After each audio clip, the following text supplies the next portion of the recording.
Welcome back, Catty bitches. Chantal uploaded 3 mukbangs back to back, so let's do a rapid fire recap. 3 helpings in one, aren't we greedy piggies today? So let's sit back, get comfy, and enjoy it together. Let's watch. Hi guys, welcome back to another video. So I finally got around to making Rayu's meat pie request. So yes, here we go. I'm going to show you how I make it, but the full recipe will be in the description below. So I'm going to start off by baking the bottom crust part so that it's not soggy when I add the meat sauce, meat mixture filling to it. So I'm going to bake that, and while that's baking, I'm making my meat sauce. Alright, so here is the meat mixture cooking. It's simmering with some little cute potatoes in there, and again, the full list of what I put in the sauce will be in the description, so check that out. I'm letting it get thicken as the pie crust is in the oven cooking, and then I'm going to add the top pie crust onto it, and then we're going to bake it all in the oven together. And here is the final result. Looks delicious. Let's eat. YOLO. Well, hello guys, hello! Welcome back to another video. So I am in disbelief that I made this. There's something on my fork, but it's clean. It's from the pie.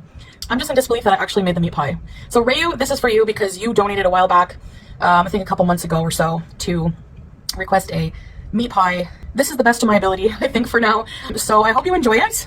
It's not fully traditional tourtière from French Canada land, but it's pretty close. My mom makes perfect tourtière. I will show you someday. Whether or not Shmi makes a good tourtière is besides the point. That is not good tourtière. I am very sorry that you have to look at that. French Canadian cooking is genuinely heavenly, and that is a disservice to call that tourtière. Yeah, so I'm having this meat pie. The recipe will be in the comments, and I'm having a diet soda. I'm having a salad, so lettuce, tomatoes, cherry tomatoes, croutons, ranch, and Tex-Mex shredded cheese. All right, let's try first the pie. Jeff, fruit fly. Okay, the crust is really flaky. I don't know if it's supposed to be this flaky, but there's a lettuce piece and cheese. Oh well. Beauty bite.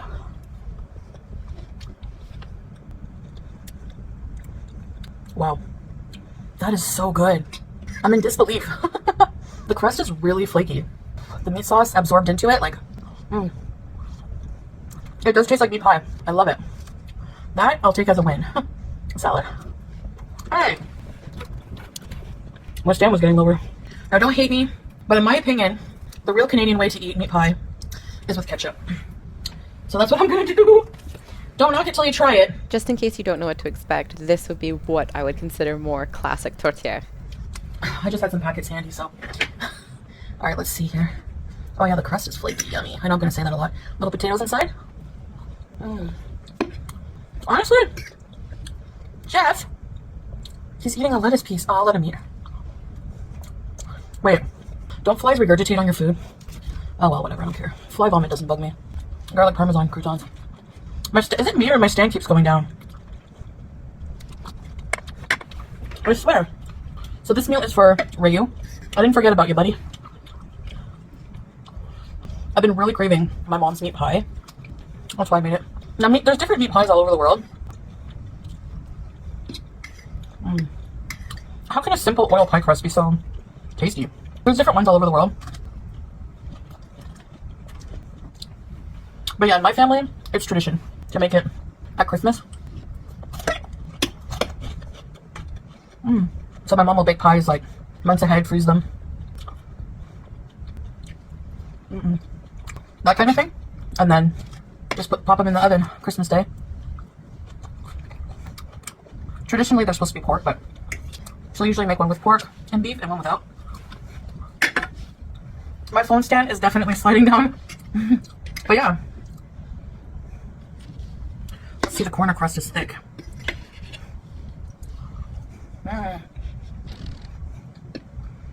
Very flaky, not hard. Hi. There's a call to prayer. Isha. So I'm gonna get off of here. I'll see you guys in the next video. Bye. It's like she had a craving for tourtière, made it, and then remembered that Rayu wanted it after the fact. Well, that's course 1. Let's get ready for course 2.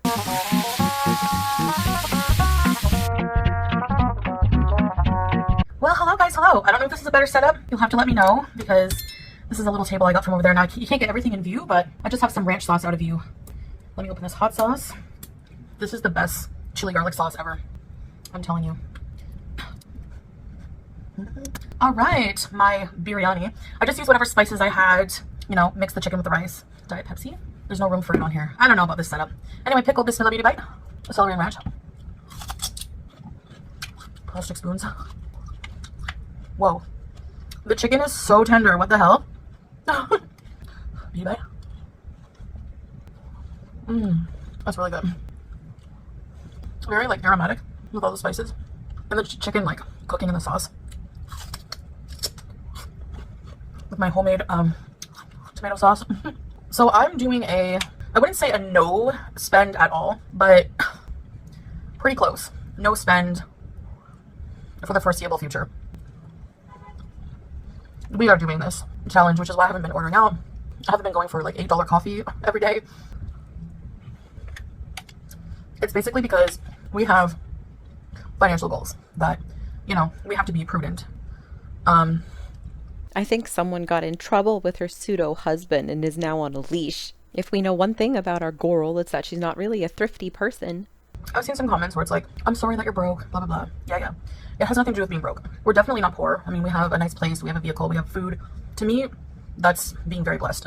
To me, being blessed doesn't mean owning a Louis Vuitton bag or a yacht or whatever. You know, I'm very grateful for the small things in life.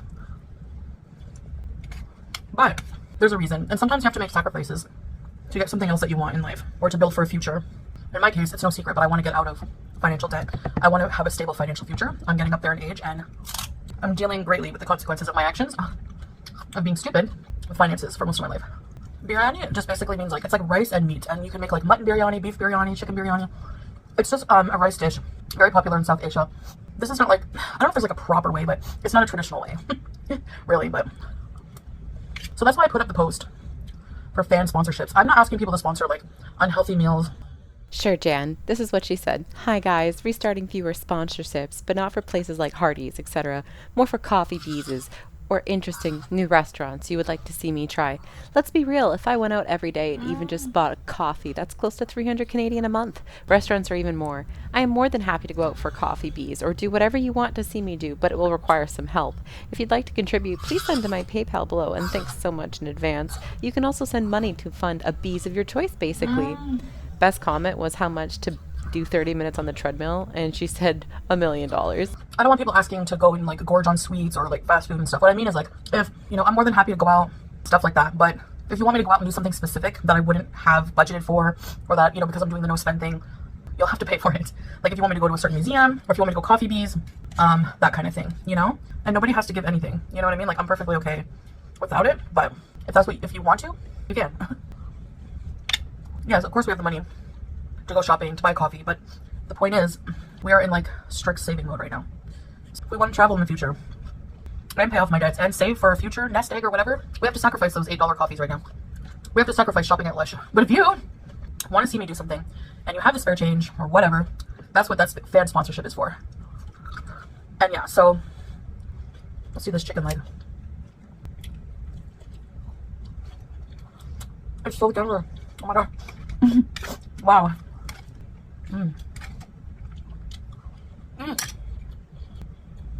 I just know Soal loves this. That's all it is. I don't find there's anything wrong with creators suggesting the idea of donations or monetary compensation for entertainment. YouTube is free. Going out places, if they cost money, that's different. Like, yeah, we can still go, you know, feed the cats and stuff. That's free. You know, like, I think you know what I mean. Financially prudent bees. I haven't been eating out. I haven't ordered food since I've started this personal challenge with my husband. I've been cooking at home. Honestly, it's very delicious. This is like a thigh. I basically cut up the chicken myself. Some is on the bone, some is not. I took like a whole chicken and cut it up into little pieces. It's really good. I'm happy with the result. I guess that's about it. That's my announcement of the day. And so far so good. I've been staying on track with it. Bella, you know, I don't miss, because I have like things here I can eat, ready to eat, you know.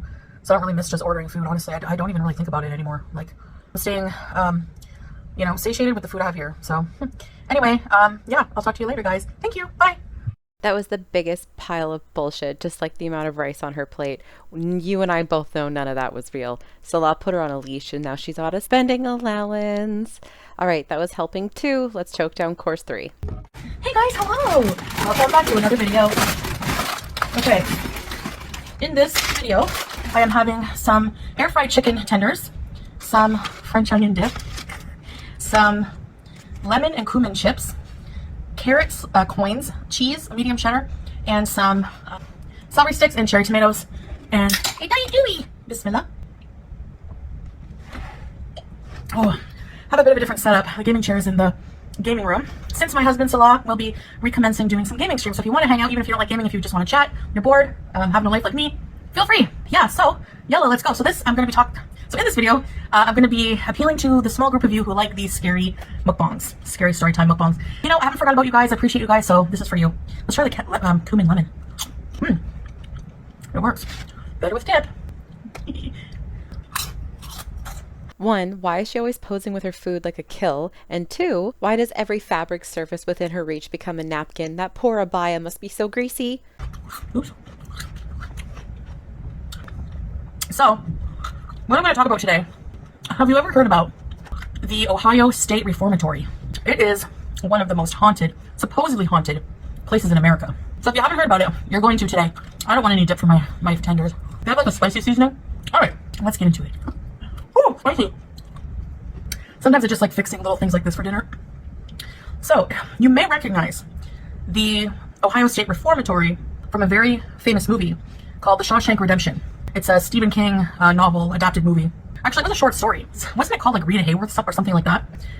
Anyway, at one point, it was actually built as a reformatory to send young teenage guys who, you know, were beezers, you know, pre-criminal beezers, and they would send them to this reformatory to try to reform them, as you know, so that they wouldn't have to go to maximum security prison, and give them a second chance at life into adulthood. Now, I think it was built the late 1890s until the early 1900s or something like that. I don't remember the exact dates, but it was, you know, finished in the like about 1900, 1910 or something like that. And when it was first opened, it was a reformatory. And along the lines, the corruption happened, and it ended up being a maximum security prison. And a lot of bad stuff had happened there. A lot of deaths. A lot of people had died, inmates, guards, you know. And eventually, it did close down, actually in 1990. And then in 1993 and 1994, The Shawshank Redemption was filmed there. They were gonna destroy the building, but the Shawshank Redemption movie saved that, and now it's preserved. And despite its dark history, it's a very beautiful building. It's got a mixture of architectural styles, like the Queen Anne and Romanesque, Victorian kind of look. Hi. Are you gonna have a mukbang with me? Oh, baby. So it's a creepy place. Maybe a little treat for the princess. There you go. So, because it's reputably haunted, you can have they offer tours. They also offer like Shawshank Redemption movie tour.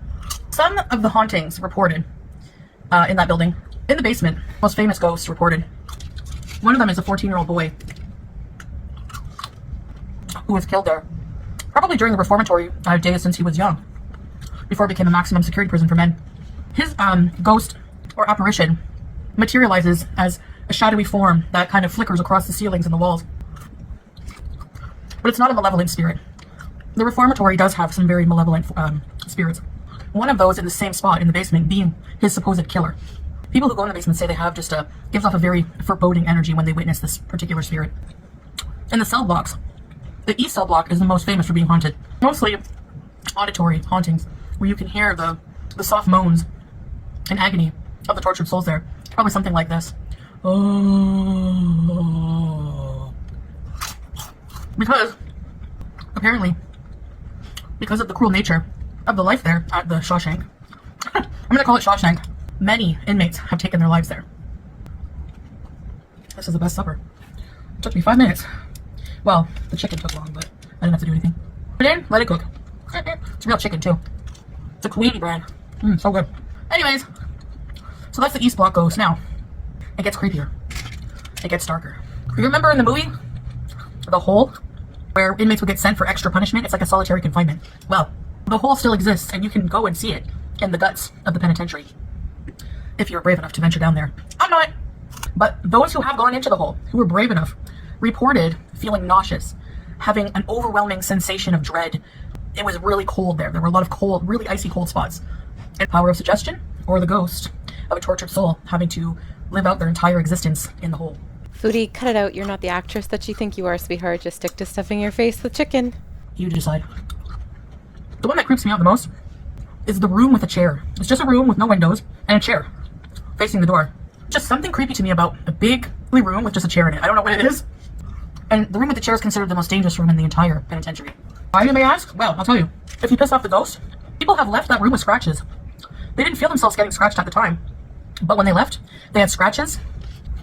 Anyway, on top of that, there was a fire there that killed 300 inmates and injured 200 others. It was just a place of many horrors over the years, you know. I know what I should have looked up. If the crew from the Shawshank had any weird experiences. You ever dip cheese in French onion dip? It's yummy. Anyway, if you know anything about this place you want to add, comment below, but I wish I could visit that someday. Maybe I will. Alright guys, I'll see you in the next video. Thanks for watching. Bye! I mean, it's genuinely a pretty fascinating place that she brought up, the Ohio State Reformatory. It was definitely in operation between 1910 and 1990, and it was built in 1886, to be specific. Has absolutely gorgeous architecture and a really sad history. That's probably serious enough to not be discussed while stuffing fried chicken and cheese down one's throat.